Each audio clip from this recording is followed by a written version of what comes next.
So now we've established what your exercise program should look like and what types of exercises you are going to include. Here's the next step. So I'm going to explain what reps and sets are and how many we should do.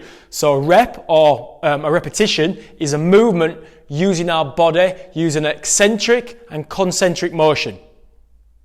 So concentric is when the muscle contracts and eccentric is when the muscle relaxes. So if I was going to do a bicep curl with my arms starting at full range of motion, starting straight, full extension, when I flex here on my elbow joint and tense my bicep, shortening the muscle, my biceps are contracting. So this is called a concentric.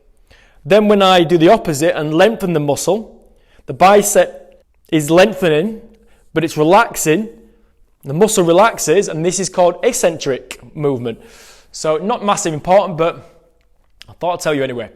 So if I did one bicep curl, then this would be classed as one rep. If I did 10 bicep curls, this would be classed as 10 reps. So when we bunch all the reps together, we create sets. And normally they are 4 sets of 10 reps, as say like an average. So it's a lot easier than say doing 40 reps at one hit, because if you do 40 reps in one go, you're going to be fatigued, your muscles are going to need a bit of a rest. They're not going to be able to do a constant 40 in one go. So it would be wiser to do 4 sets of 10 reps to allow our muscles and lungs to rest in between each block of 10. So how long are the rest periods?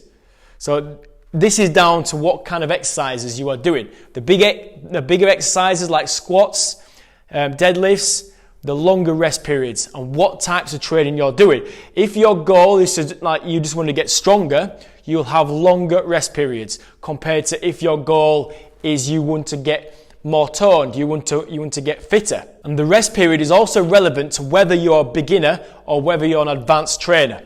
Now, from watching the previous video, RPE scale, you should have a basic understanding on how to judge whether the weight is too heavy or too light for you and your goals.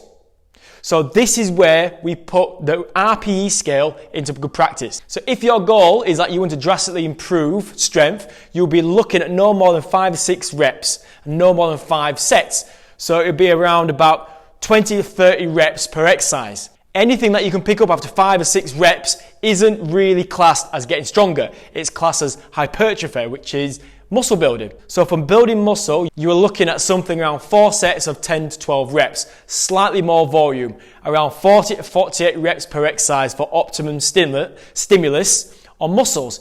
So if I've got a client who wants to build muscle to give the impression of a smaller waist, I will put her on a program to focus on hypertrophy, to build lat muscles, shoulder muscles, and bum and glutes. Now, when I get asked what reps and sets are best for body toning, let me explain how you accomplish body toning. You need to build muscle, hypertrophy, and maybe drop some body fat, especially around the midriff, so your muscles are more visible. So if you are looking for a toned look, you have to address your calories as well as your training. You have to be tracking your calories or eating mostly fibrous and protein foods and pushing yourself in the gym and lifting weights with an RPE scale of between 8 to 10 and around 36 to 48 reps for each exercise.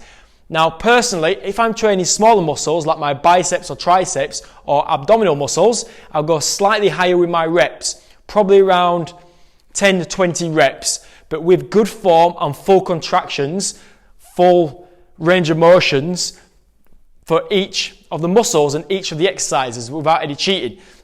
But if I'm using the bigger muscle groups, glutes for instance, and doing big exercises like squats or deadlifts or bench press, I'll be doing 8 to 12 reps just because you don't want to be risking your joints, back, knees, etc.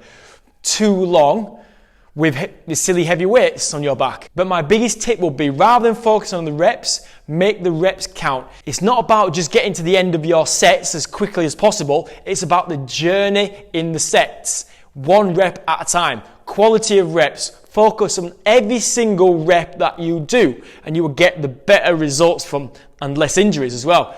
So to conclude, don't worry too much about the number of reps. Focus more on the quality of reps, connecting your mind to each muscle that you're going to be working, and make sure you're hitting a full range of motion for every single rep. So the next video, we're going to cover drop sets, supersets, and rest periods.